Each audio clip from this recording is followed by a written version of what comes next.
The first interview of Dr. Jamisson Neruda. By Sarah. What follows is a session I recorded of Dr. Neruda on December 27, 1997. He gave permission for me to record his answers to my questions. This was the first of 5 interviews that I was able to tape record before he left or disappeared. I have preserved these transcripts precisely as they occurred. No editing was performed, and I've tried my best to include the exact words and grammar used by Dr. Neruda. Are you comfortable? Yes, I'm fine and ready to begin when you are. You've made some remarkable claims with respect to the Ancient Arrow project. Can you please recount what your involvement in this project was and why you chose to leave it of your own free will? I was selected to lead the decoding and translation of the symbol pictures found at the site. I have a known expertise in languages and ancient texts. I am able to speak over 30 different languages fluently and another 12 or so languages that are officially extinct. Because of my skills in linguistics and my abilities to decode symbol pictures like petroglyphs or hieroglyphs, I was chosen for this task. I had been involved in the Ancient Arrow project from its very inception, when the ACO took over the project from the NSA. I was initially involved in the site discovery and its restoration along with a team of 7 other scientists from the ACO. We restored each of the 23 chambers of the WingMakers time capsule and catalogued all of their attendant artifacts. As the restoration was completed, I became increasingly focused on decoding their peculiar language and designing the translation indexes to English.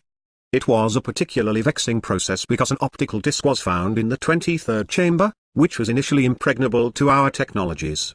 We assumed that the optical disc held most of the information that the WingMakers desired us to know about them.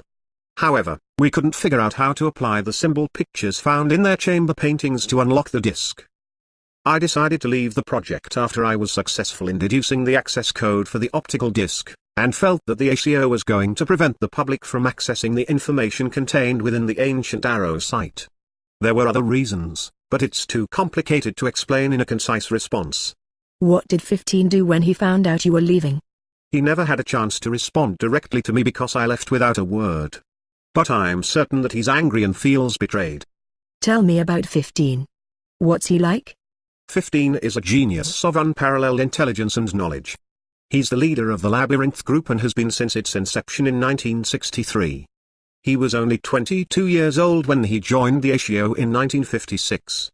I think he was discovered early enough before he had a chance to establish a reputation in academic circles. He was a renegade genius who wanted to build computers that would be powerful enough to time travel. Can you imagine how a goal like that in the mid-1950s must have sounded to his professors? Needless to say, he was not taken seriously, and was essentially told to get in line with academic protocols and perform serious research. 15 came to the ACO through an alliance it had with Bell Labs. Somehow Bell Labs heard about his genius and hired him, but he quickly outpaced their research agenda and wanted to apply his vision of time travel. Why was he so interested in time travel? No one is absolutely sure. And his reasons may have changed over time. The accepted purpose was to develop blank slate technology or BST. BST is a form of time travel that enables the rewrite of history at what are called intervention points. Intervention points are the causal energy centers that create a major event like the breakup of the Soviet Union or the NASA space program. BST is the most advanced technology and clearly anyone who is in possession of BST can defend themselves against any aggressor. It is, as 15 was fond of saying, the freedom key. Remember that the ACO was the primary interface with extraterrestrial technologies and how to adapt them into mainstream society as well as military applications. We were exposed to ET. And knew of their agenda. Some of these ET scared the hell out of the ACO. Why? There were agreements between our government, specifically the NSA, to cooperate with an ET species commonly called the Greys in exchange for their cooperation to stay hidden and conduct their biological experiments under the cloak of secrecy. There was also a bungled technology transfer program, but that's another story. However, not all the Greys were operating within a unified agenda. There were certain groups of Greys that looked upon humans in much the same way as we look upon laboratory animals. They're abducting humans and animals, and have been for the past 48 years. They're essentially conducting biological experiments to determine how their genetics can be made to be compatible with human and animal genetic structure. Their interests are not entirely understood, but if you accept their stated agenda, it's to perpetuate their species. Their species is nearing extinction and they're fearful that their biological system lacks the emotional development to harness their technological prowess in a responsible manner. 15 was approached by the Greys in his role at the ASIO, and they desired to provide a full-scale technology transfer program, but 15 turned them down. He had already established a TTP with the core team, and felt that the Greys were too fractured organizationally to make good on their promises. Furthermore, the core team technology was superior in most regards to the Greys. With the possible exception of the Greys' memory implant and their genetic hybridization technologies. However, 15 and the entire Labyrinth group carefully considered an alliance with the Greys if for no other reason than to have direct communication with regard to their stated agenda. 15 liked to be in the know. So eventually we did establish an alliance, which consisted of a modest information exchange between us. We provided them with access to our information systems relative to genetic populations and their unique predisposition across a variety of criteria including mental, emotional, and physical behaviors, and they provided us with their genetic findings. The Greys, and most extraterrestrials for that matter, communicate with humans exclusively through a form of telepathy, which we called suggestive telepathy because to us it seemed that the Greys communicated in such a way that they were trying to lead a conversation to a particular end. In other words, they always had an agenda, and we were never certain if we were a pawn of their agenda or we arrived at conclusions that were indeed our own. I think that's why 15 didn't trust the Greys. He felt they used communication to manipulate outcomes to their own best interest in favor of shared interests. And because of this lack of trust, 15 refused to form any alliance or TTP that was comprehensive or integral to our operations at either the ASIO or the Labyrinth group. Did the Greys know of the existence of the Labyrinth group? I don't believe so. They were generally convinced that humans were not clever enough to cloak their agendas. Our analysis was that the Greys had invasive technologies that gave them a false sense of security as to their enemies' weaknesses. And I'm not saying that we were enemies, but we never trusted them. And this they undoubtedly knew. They also knew that the ASIO had technologies and intellects that were superior to the mainstream human population, and they had a modicum of respect, perhaps even fear of our abilities. However, we never showed them any of our pure state technologies or engaged them in deep dialogues concerning cosmology or new physics. They were clearly interested in our information databases and this was their primary agenda with respect to the ASIO. 15 was the primary interface with the Greys because they sensed a comparable intellect in him. The Greys looked at 15 as the equivalent of our planet's CEO. How did 15 become the leader of both the ASIO and the Labyrinth group? He was the director of research in 1958 when the core team first became known to the ASIO. In this position, he was the logical choice to assess their technology and determine its value to the ASIO. The core team instantly took a liking to him, and one of 15's first decisions was to utilize the core team intelligence accelerator technologies on himself. After about 3 months of experimentation, most of which was not in his briefing reports to the then current executive director of the ASIO, 15 became infused with a massive vision of how to create BST. The executive director was frightened by the intensity of 15's BST agenda and felt that it would divert too much of the ASIO's resources to a technology development program that was dubious. 15 was enough of a renegade that he enlisted the help of the core team to establish the Labyrinth group. The core team were equally interested in BST for similar reasons as 15. The Freedom Key, as it was sometimes called, was established as the prime agenda of the Labyrinth group, and the core team and 15 were its initial members. Over the next several years, 15 selected the cream of the crop from the scientific core of the ASIO to undergo a similar intelligence accelerator program as he had, with the intention of developing a group of scientists that could in cooperation with the core team successfully invent BST. The ASIO, in the opinion of 15, was too controlled by the NSA. And he felt the NSA was too immature in its leadership to responsibly deploy the technologies that he knew would be developed as an outgrowth of the Labyrinth group. So 15 essentially plotted to take over the ASIO and was assisted by his new recruits to do so. This happened a few years before I became affiliated with the ASIO as a student and intern. My stepfather was very sympathetic to 15's agenda and was helpful in placing 15 as the executive director of the ASIO.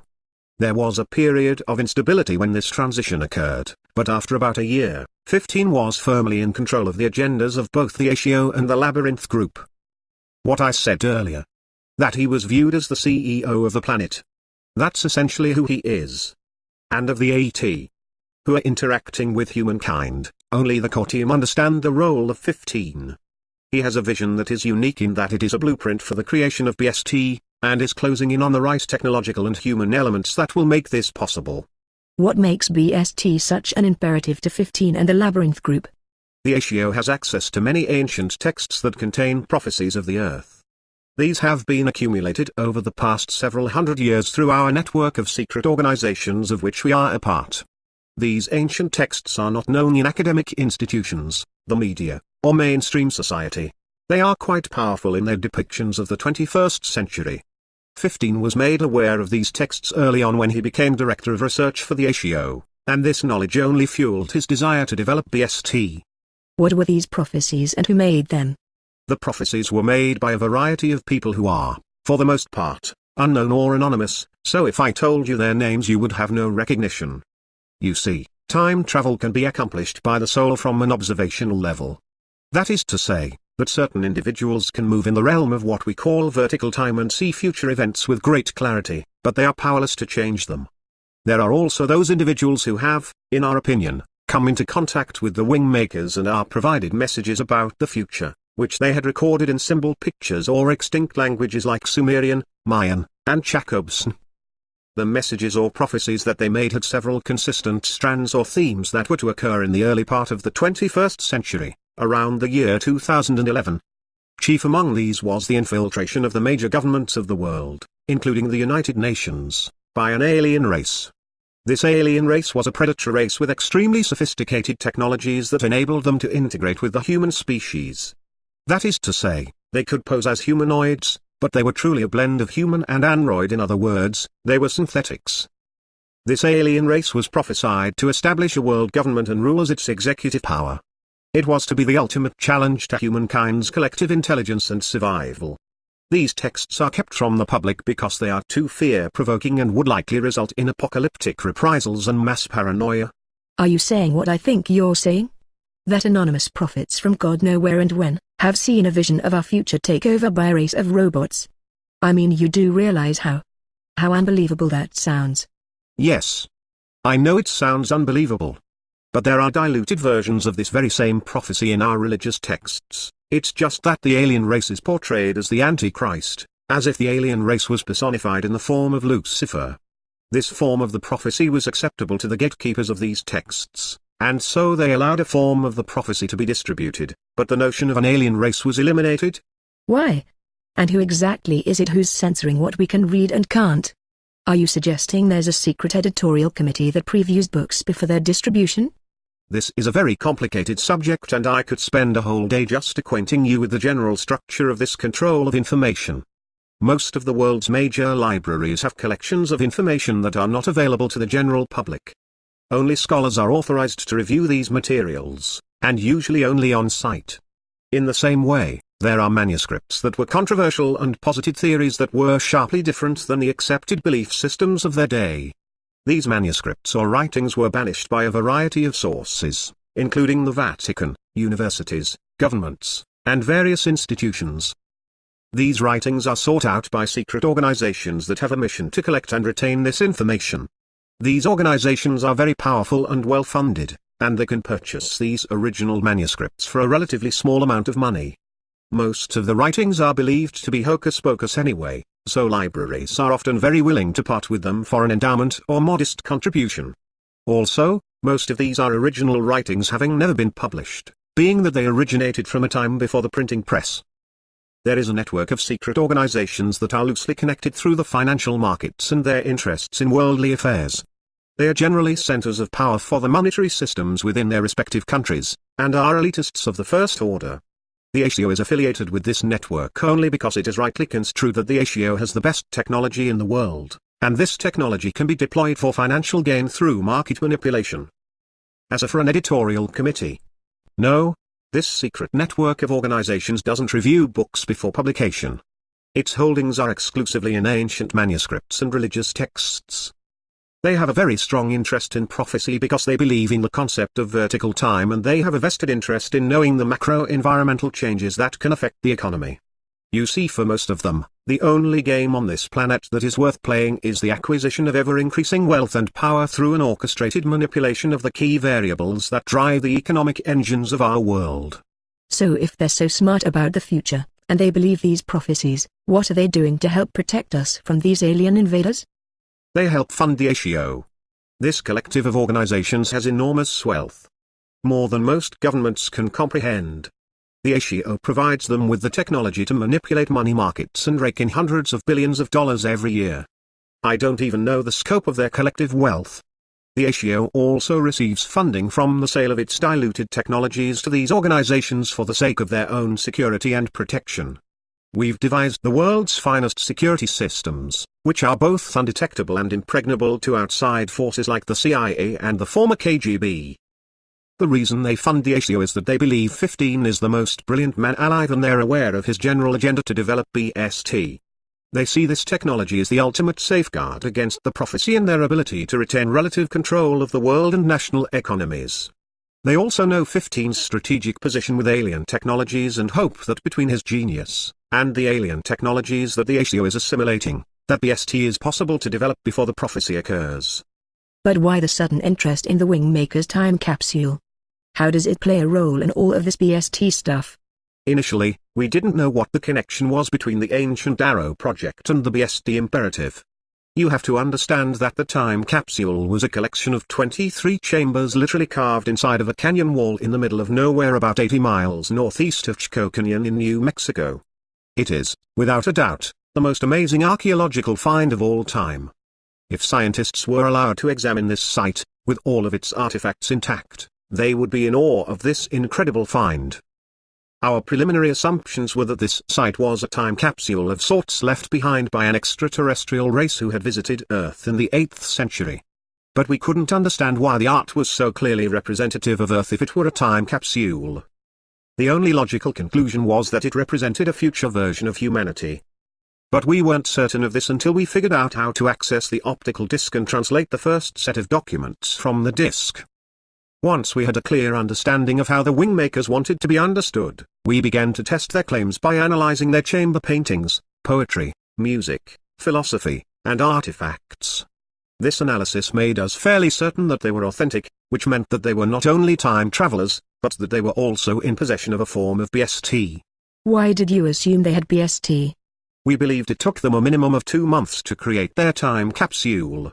This would have required them to open and hold open the window of time and physically operate within the selected time frame. This is a fundamental requirement of BST. Additionally, it is necessary to be able to select the intervention points with precision both in terms of time and space. We believed they had this capability, and they had proven it with their time capsule. Furthermore, the technological artifacts they had left behind were evidence of a technology that was so far in advance to our own that we couldn't even understand them. None of the extraterrestrial races we were aware of had technologies so advanced that we could not probe them, assimilate them, and reverse engineer them. The technologies left behind in the Ancient Arrow site were totally enigmatic and impervious to our probes. We considered them so advanced that they were quite literally indiscernible and unusable, which, though it may sound odd, is a clear sign of an extremely advanced technology. So you decided that the WingMakers were in possession of BST? But how did you think you were going to acquire their knowledge? We didn't know. And to this day, the answer to that question is elusive. The ASIO placed its best resources on this project for more than 2 intensive months. I posited the theory that the time capsule was an encoded communication device. I began to theorize that when one went through the effort to interact with the various symbol pictures and immerse themselves in the time capsule's art and philosophy, it affected the central nervous system in a way that it improved fluid intelligence. It was, in my opinion, the principal goal of the time capsule to boost fluid intelligence so that BST was not only able to be developed, but also utilized. You lost me. What is the relationship between BST and fluid intelligence? BST is a specific form of time travel. Science fiction treats time travel as something that is relatively easy to design and develop, and relatively one-dimensional. Time travel is anything but one-dimensional. As advanced in technology as the Cortium and Greys are, they have yet to produce the equivalent of BST. They are able to time travel in its elemental form, but they can't interact with the time that they travel to. That is to say, they can go back in time, but once there, they cannot alter the events of that time because they are in a passive, observational mode. The Labyrinth group has conducted 7 time travel experiments over the past 30 years. One clear outcome from these tests is that the person performing the time travel is an integral variable to the technology used to time travel. In other words, the person and the technology need to be precisely matched. The Labyrinth group, for all it knows, already possesses BST, but lacks the time traveler equivalent of an astronaut who can appropriately finesse the technology in real time and make the split-second adjustments that BST requires. The Labyrinth group has never seriously considered the human element of BST and how it is integral to the technology itself. There were some of us who were involved in the translation indexes of the WingMakers, who began to feel that that was the nature of the time capsule, to enhance fluid intelligence and activate new sensory inputs that were critical to the BST experience. What is the relationship between BST and fluid intelligence?